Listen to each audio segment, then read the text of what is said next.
Okay, let's talk about Marco Rubio, the US Secretary of State. Now, he was in Brussels today at the NATO headquarters, and he had a message for the world. And first of all, he said that the US is going to stay in NATO. Yoo-hoo! And also he said, unsurprisingly, that he thinks that European NATO members should increase their defense spending to 5% of GDP. Now, I talked about this before. I think that is absolutely insane.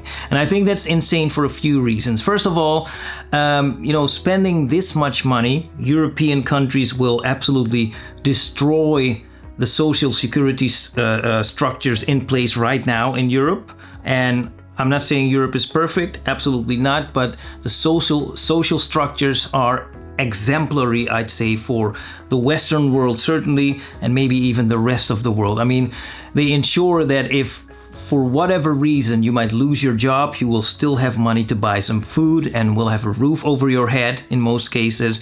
If you get sick or you get into an accident, you don't have to worry about the rest of your life paying for some kind of operation or whatever. If you have some kind of mental health issues, there will be someone to talk to. In my opinion, it's a sign of civilization that should absolutely be cherished, should be built upon, and should definitely not be torn down, which probably will happen if Europe would decide to increase the defense spending to 5% of GDP. Now, another reason why I think this is absolutely insane is because, the reason that we've been given for years now why Europe should increase their defense spending, why NATO should become stronger, as Marco Rubio said, is because of the so-called Russian threat.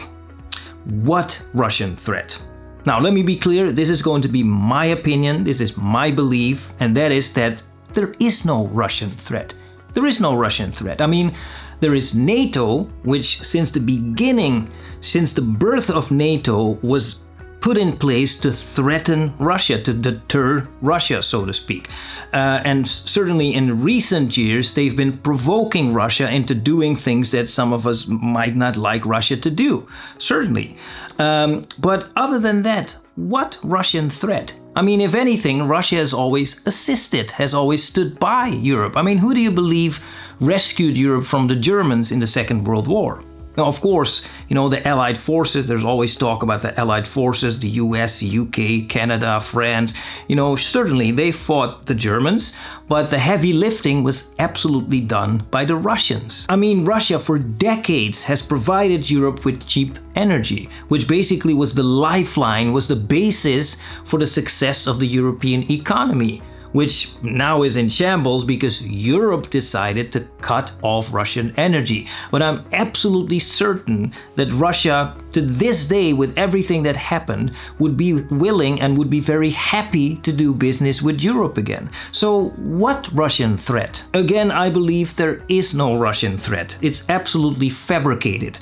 But it is motivating people in Europe to consider increasing the defense spending. That's how it works. Now, another thing I'd like to say is that, the United States government seems to always be complaining about Europe not contributing enough to NATO and blah, blah. They say that as if the United States doesn't benefit from Europe being in NATO. I mean, for example, the defense spending that Europe is paying, where do you think the money goes? I mean, remember, the defense industry in Europe is virtually non-existent at the moment. So where do you think the money goes? Exactly, it goes to the US military-industrial complex. So the United States is pressuring Europe to increase their defense spending that Europe is going to pay to the United States military-industrial complex. You never hear anything about that. Let me say one more thing. Let's say that Europe would decide to increase their defense spending to 5% of GDP, which again, I would be absolutely opposed to. But let's say they would. Then my question would be, then what exactly would Europe still need the United States for? I mean, I understand, as I just mentioned, that the weapons industry in Europe is virtually non-existent at the moment. But, they could build that up. Of course, that takes a lot of time, takes a lot of years.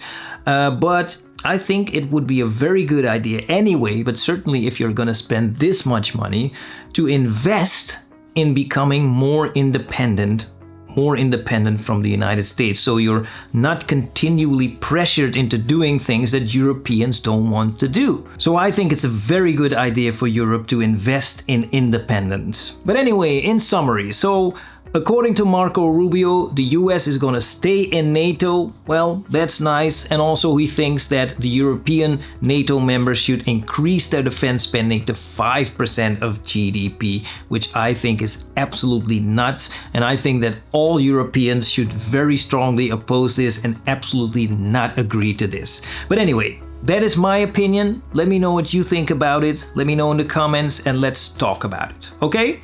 Thanks for watching.